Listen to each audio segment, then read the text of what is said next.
Students, hope you're all doing good. So today I'm here to explain you all a very new lesson.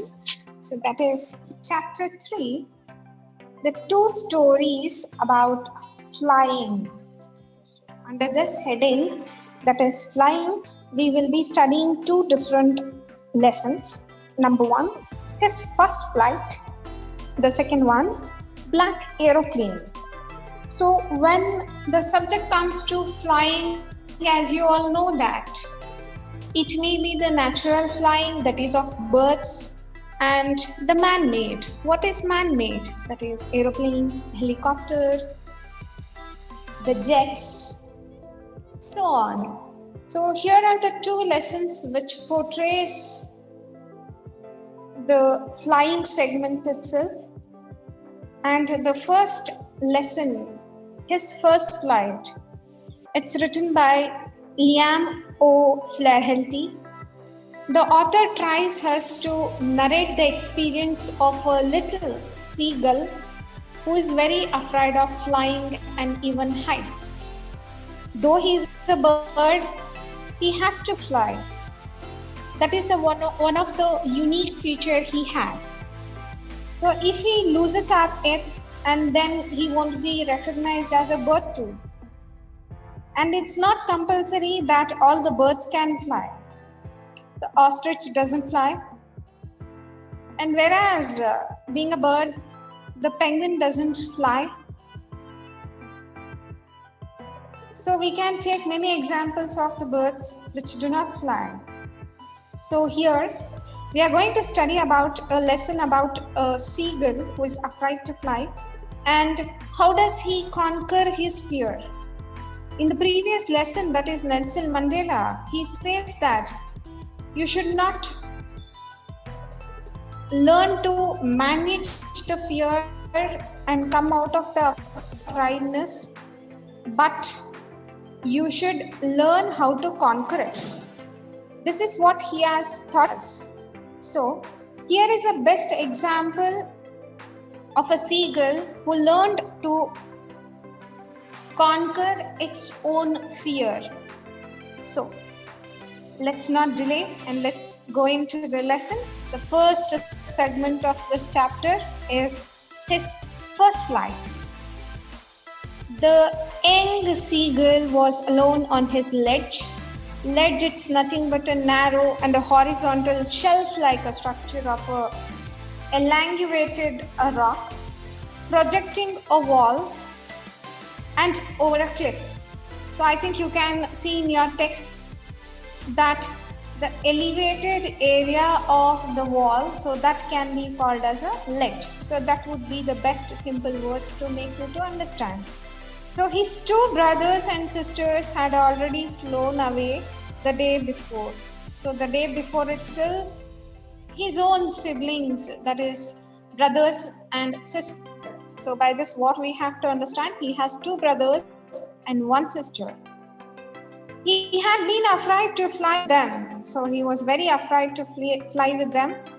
Somehow when he had taken a little run forward to the brink of the ledge and attempted to flap his wings, he became afraid.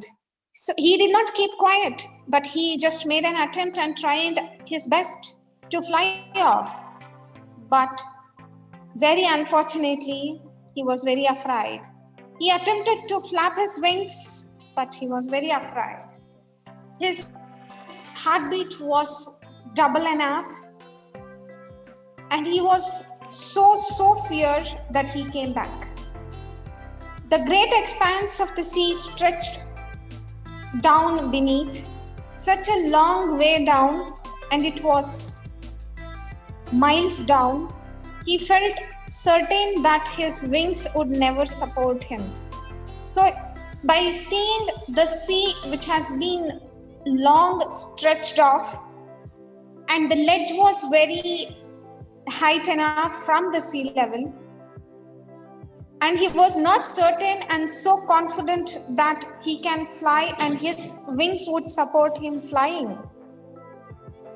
The birds are light-weighted. Its body will be light-weighted and the feathers helps it to fly off.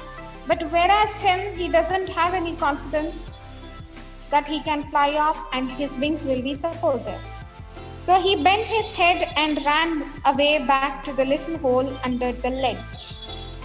So full of afraidness and he was fully frightened enough. With that, he just came back. And the same night where he slept at night, so on the same night and in the same place of the ledge, he just slept off. Even when each of his brothers and his little sister, whose wings were far shorter than his own, ran to bring, flapped their wings and flew away. So now he just began to think, so it was almost night over there. So as we can notice that, and we all know that how the night time will be in the seaside. So that's the reason everything was very quiet and everywhere the darkness, filled with darkness.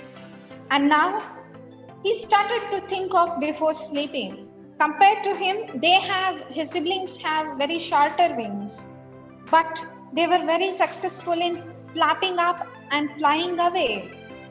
So that's the reason they just flew away day before yesterday. He failed to muster up courage to take the plunge which appears to him so desperate. So he was failing enough and he failed in an attempt and he just felt lost of everything. But whatever which has appeared is very desperate. His father and mother had come around. So his father and mother have come around where they have come onto the ledge to check out whether all of their children have flown away or not. But whereas this fellow, he is still onto the ledge itself. Moving on to the next page of the lesson. Here it goes. Calling him surely, his father and mother reached up the ledge, calling him surely.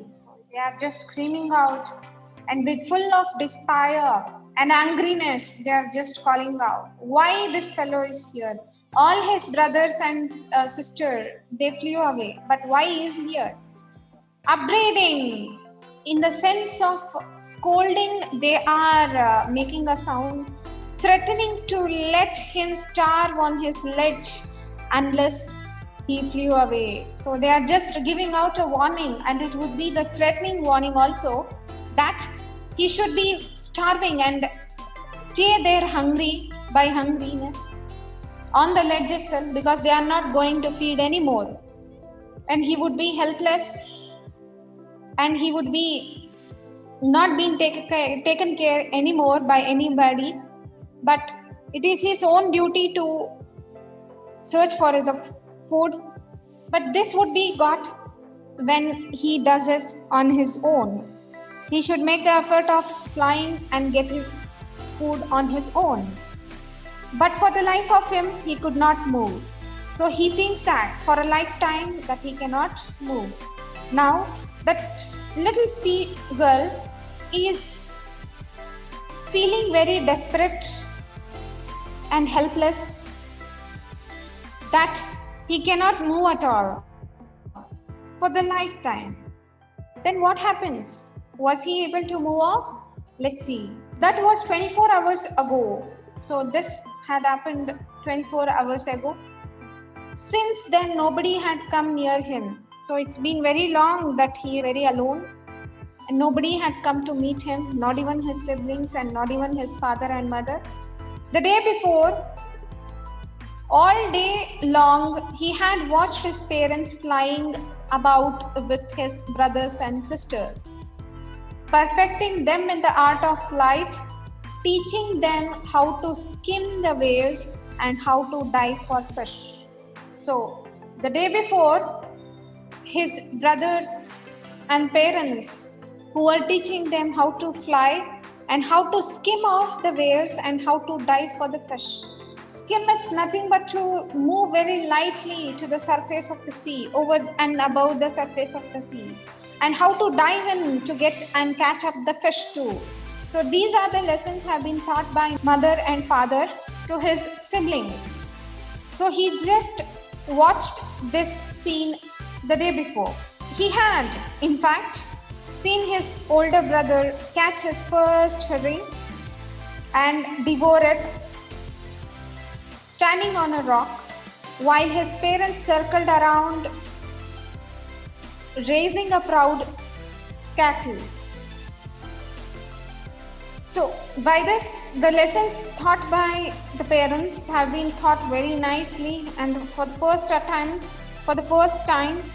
one of his brother was very successful in catching up the first fish, and he was hearing enough where a fish was catched up, which had a soft-finned sea fish, and he was just tearing up with the help of his legs, with the help of his beak. And this happy moment was shared by another brother and even the sister, and along with his father and mother. And all the morning, the whole family had walked on the big plateau midway the opposite cliff, taunting him with coward eyes. So the whole family, the next morning, the whole family just was walking onto the plateau. In the midway of that and opposite of a cliff, they were taunting. They're just giving out some words to him that he felt somewhat coward eyes, in the sense who won't be useful of anything and who won't be having a kind of guts or dareness to do something. So he was feeling that he was something helpless, and they brought up the feeling of the coward eyes now. So next, they say that the sun and now was ascending the sky, blazing on his ledge that faced the south. He felt the heat because he had not eaten since previous nightfall. So he says that the sun was now ascending the sky, blazing on his ledge that faced the south. He felt the heat because he had not eaten since the previous nightfall. So by this, what we have to understand that the sky and the sun is very warm, and the ledge was faced towards the south. He felt that the heat because he was so tired and he did not have anything from the previous day. So he is very hungry and tired, and a kind of fearness is there in his heart. He's slowly out to the brink of the ledge and standing on one leg with the other hidden under his wing. So he stepped slowly to brink of an edge, in the sense the edge of the ledge, and standing on a one leg and the other hidden under his wing. He closed his eye than the other, and by this what we can recognize and what we can assume and that he is just trying to fly and making an attempt to fly. I think you can see in the picture that the two siblings and the parents are flying, and one of a fellow who is just sitting on over the ledge and making an attempt to fly off. So was he really successful in moving off? We don't know. So let's see. So the picture is very clear that it gives out lots of information for us, and a clear picture that what does this seagull was doing. And then moving on to the next pages, he was just pretending to be falling asleep. Still they took notice of him. So when they were just busy on the big plateau, this fellow was at the brink of the ledge and standing on the single leg, and the other leg is hidden now. And he was just pretending to fall asleep. Still they took no notice of him. So these are the tricks done by the little seagull to grab the attention of siblings and parents. He saw his two brothers and his sisters lying on the plateau, dozing with their heads. So they were just dozing their heads and lying on the plateau itself, which sunk into their necks. So they have just sank the past tense word is sunk here. They have just sunk the heads into their heads and they were just dozing off. His father was training. It's nothing but making an effort, maintaining feathers in the sense of cleaning or arranging the little feathers over there. Preening the feathers on his white back. Only his mother was looking at him. So only mother was noticing. She was standing on a little high hump on the plateau. On the plateau itself, there was a little hump, in the sense a little bit height of a plateau. So she was standing in that particular place where her white breast thrust forward. So in the sense, she was just standing with lots of confidence and she had a hope that her son might fly. Now and again, she tore at the piece of a fish, but what she was doing, she had a fish and she had on her legs, and now and then she was tearing. Tore, it's nothing but a past form of a tear. She was making into pieces of a fish that lay at her feet and then scraped each side of her beak on the rock, where she just was sharpening now and then of her beak and cleaning it up. For each and every pieces of the fish was tearing up by her with the help of her sharp beak. The sight of the food maddened him. So he was very eager to eat off because he was very hungry. How he loved to tear food that way, scraping his beaks now and then and again to wet it. So the procedure, what mother was eating off, so that really tempted him to have his food, and his hungriness was now into the peak. But the thing is, mother told, unless you fly on your own, you cannot get your food. You have to find your own food. Then, so the sight of this has maddened him, and he loved to do the form how mother was having her fish. And he used to do the same way, scraping up his beak and wetting out now and then. But it's nothing but sharpening enough. Then later, what has happened? He cried. Cried of what? Ga, ga, ga. He cried, begging her. In the sense, he started to make some warning sounds, give some warning sounds. So that it should understood by his parents and siblings. But why they do so? It's none of their business. But even then, he was very helpless because of some hungriness. He is just asking out for the food. And then he cried, begging her to bring him some food. Cow call. She screamed back derisively. So she just screamed back very derisively. So as of this would be the warning sound, or it would be a sound of that showing some stupidity of others. And she would be telling out that, no, you have to come down, fly away. But as of the mother's will, she is not scolding or angry on him, but all she wanted to fly off. But she kept calling plaintively, and after a minute or so, he uttered a joyful scream. So he was also just giving out a scream, and the mother too. Mother was just wanted him to fly off, but whereas he doesn't want to do so. But he was asking and begging for some food. He's very hungry and tired. His mother had picked up a piece of a fish and was flying across to him with.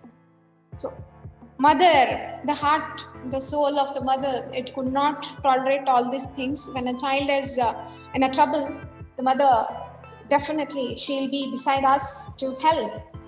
Same way, the mother seagull, she picked up a piece of a fish and she started to fly across to him. I'll stop here and I'll be continuing in my next video. So till by then, please do revise the lessons. Have a happy learning.